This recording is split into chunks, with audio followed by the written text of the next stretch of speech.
Square कर दोगे तो यहाँ 8 है, यहाँ 64 है, तो और नहीं 64 बड़ा हो जाएगा, फिर इस तरह कर दोगे तो अब आता समझ में बात को समझना पड़ता है। अप्रोच लगाइए ना कि आखिर बनेगा कैसे सवाल ये, है ना। देखिए ये सवाल देखिए लिखा हुआ है 64 के पावर में लिखा हुआ है, कितना है अंडर रूट x प्लस 1 और इक्वल टू दिया हुआ है 8। x का वैल्यू आपको निकालना है। आप लोग क्या करते हैं, देखिए ये बेसिक चीज अगर पता रहेगा तो आप इसको सोल्व कर सकते हैं आराम से।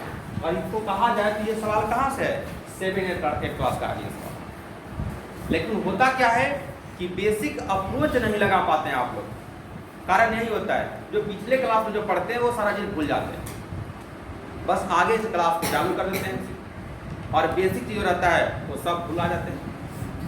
और बेसिक चीज पता अगर रहेगा तो कुछ नहीं है इसमें, आराम से सोल्यूशन ही हो सकता है।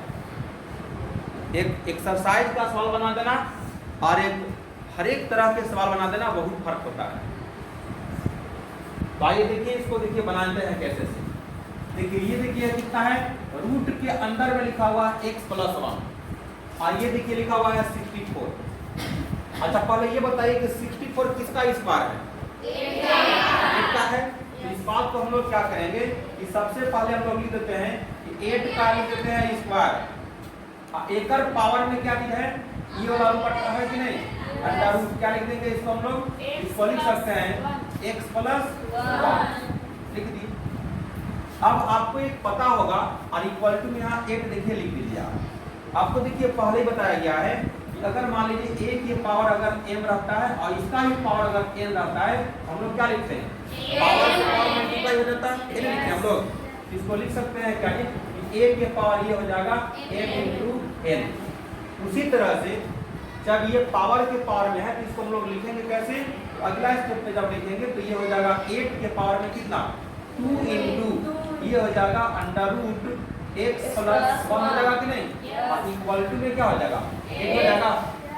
आपको ये भी पता है कि अगर मान लीजिए यहाँ हम लिख देते हैं x के पावर m और यहाँ लिख रहे हैं x के पावर n, तो बेस देखिए दोनों का बराबर है कि नहीं, yes। और बेस जब बराबर होता है तो पावर भी आपस में बराबर हो जाता है। ये फॉर्मूला बताया गया आप लोग 8 क्लास में, अभी यही काम देखिए यहाँ भी करना है। अब देखिए तो दोनों का देखिए बेस बराबर है कि नहीं, yes। और जब बेस बराबर जब है तो हम लोग ऊपर का इक्वेशन को बराबर लिख सकते हैं, क्योंकि तो इसका पावर 1 छिपा हुआ है कि नहीं, yes। और जब 1 छिपा हुआ है तो इसको लिख सकते हैं 2 अंडर रूट x प्लस 1, ये हो गया 2 अब क्या चीज इंटू, और इक्वल टू में क्या लिखा जाएगा 1। अब इसी को लिख सकते हैं, ये देखिए इंटू में जब है इसको राइट साइड पे देंगे तो लगेगा डिवाइड में, या मान लीजिए कोई मान लीजिए इसको क्या किया कि दोनों तरफ 2 से भाग दे दिया, क्या कर दिया भाग दे दिया। तो आप जैसे भाग दीजिएगा 2 से, यहाँ लिखेंगे 2 into under root x plus 1 equal to 1, और दोनों तरफ भाग दीजिएगा तो ऐसे नहीं लिखिएगा, ये इक्वल टू यहाँ लिख दीजिए बराबर। तो ये देखिए 2 से 2 कट जाएगा कि नहीं, जब कट गया तो यहाँ बचेगा मेरे पास क्या चीज, तो ये बचेगा मेरे पास कि under root x plus 1 equal to क्या बचा 1/2 बचा कि नहीं। अब आपको बताया गया है कि कहीं भी जो भी काम करते हैं वो बोथ साइड काम करते हैं।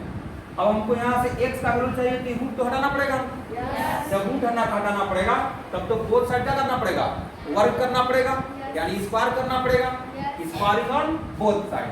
इसको स्क्वायर जब कीजिएगा तो ये हो जाएगा आपका x प्लस 1 का अंडर रूट, और इसका कीजिएगा आप स्क्वायर, और यहाँ स्क्वायर जैसे कीजिएगा आप तो ये हो जाएगा 1/2 का होल स्क्वायर। जैसे ही स्क्वायर किए तो ये स्क्वायर से ये वाला रूट कट गया, तो ये बचेगा क्या चीज x प्लस 1 इक्वल टू 1/4 हो जाएगा ना, क्योंकि ये इसके लिए भी स्क्वायर है, इसके लिए भी स्क्वायर है ना, क्योंकि इसका स्क्वायर कीजिएगा तो 1 का स्क्वायर 1 ही रह जाएगा, और 2 का कीजिएगा तो जाएगा 4, 1/4 आ गया कि नहीं। अब ये देखिए प्लस में है तो ये राइट साइड जाएगा तो माइनस हो जाएगा कि नहीं, तो इसको लिख सकते हैं हम लोग x इक्वल टू क्या चीज, तो 1/4 और माइनस में 1। अब इसको सोल्व जब करेंगे हम लोग तो इसके बट्टा में क्या है 1 है कि नहीं।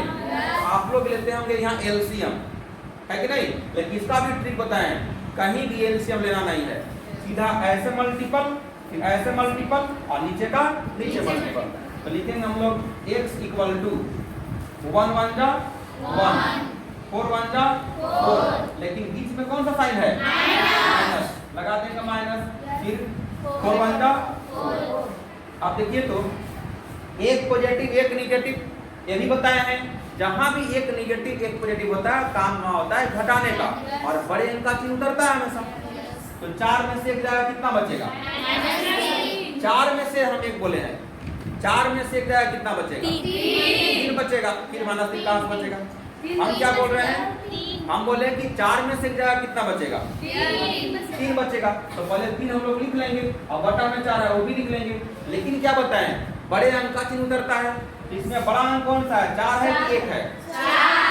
4 में कौन सा साइन है? माइनस लगा देंगे। ये सब बेसिक चीज याद रखिए। डायरेक्ट ऐसे मत बोलिए कि -3 तो -6, यही सब होता है गलती। पहले देखिए ये चीज, एक पॉजिटिव एक निगेटिव है तो काम करना है घटाने का, बड़का में से छोटा घटा दीजिए। फिर चिन्ह लिखिए, कौन सा चिन्ह है? हमेशा बड़ा अंक का चिन्ह उतरता है, तो बड़ा अंक में क्या है? माइनस का साइन है, माइनस लगा दिए। ये आपका हो गया आंसर। अब ये वैल्यू अगर आप यहाँ पुट करेंगे इसमें, तो दोनों तरफ ये वेरीफाई हो जाएगा, यानी सही बात हो जाएगा। दिखाते हैं तुरंत, वेरीफाई भी करते हैं आप लोग को लगता होगा ना कि सही में आ जाता है कि नहीं। x के जगह पर हम पुट कर दे रहे हैं, यहाँ क्या लिखा हुआ है? 64 के पावर कितना था? √x + 1 और इक्वल टू 8 था ना। अब यहाँ लिखेंगे हम लोग 64, यहाँ हम लोग क्या लिखेंगे? माइनस में लिखेंगे 3/4 और प्लस में कितना था? 1 और इक्वल टू कितना है? 8। आप देखिए तो 4 यहाँ जाएगा ना, तो 4 में से 3 जाएगा, कितना बचेगा? 1 बचेगा। तो यहाँ क्या लिखेंगे? 64 के पावर में कितना हो जाएगा? 1/4 हो जाएगा, आप इक्वल टू कितना? 8 हो जाएगा। अब इसका रूट जैसे आप निकालेंगे, इसका रूट तो कितना होगा? 1/2 होगा। तो आप देख लीजिए 64 के पावर में कितना हो जाएगा? 1/2 और इक्वल टू 8 हो जाएगा। अभी तुरंत हम लोग पढ़े कि 64 किसका स्क्वायर होता है? 8 का। तो अब यहाँ से जब हम लोग लिखेंगे इस बात को कि 8 का स्क्वायर, अब पूरे के पावर कितना? 1/2 इक्वल टू कितना? 8 है। अब देखिए तो ये वाला फॉर्मूला लागू होगा इसमें, जैसे लागू कीजिएगा तो ये वाला से ये वाला कट जाएगा। तो कटेगा, क्या बचेगा? 8 इक्वल टू 8 आ गया। अब आप लोग को विश्वास हो गया कि सही बात है ये। यही सब आप लोग कहते हैं कि आंसर क्या आए उससे मतलब पहले मत रखिए। जब आंसर आ भी गया तो उस पर बारीकी से सोचिए कि आखिर जो आंसर आया है मेरे पास -3/4, या इस इक्वेशन में पुट कर दे तो सेटिस्फाइड करेगा कि नहीं।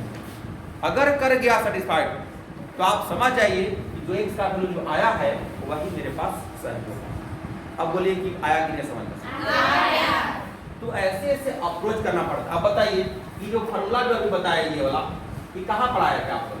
एक क्लास में। आखिर अलग से कुछ तो हम लोग इसमें नहीं किए, नया इंटेंशन तो इसमें नहीं कर दिए हम, केवल सवाल में चेंजिंग लाया गया, बेसिक चीज यूज हुआ। यही सब बोला जाता है कि बेसिक चीज जहां अप्रोच कीजिएगा, लविंग अप्रोच कीजिएगा, तो सवाल एकदम आसान तरीके से बनना चालू हो जाएगा। अब आगे बात समझ में बन जाएगा, इस तरह सवाल आएगा तो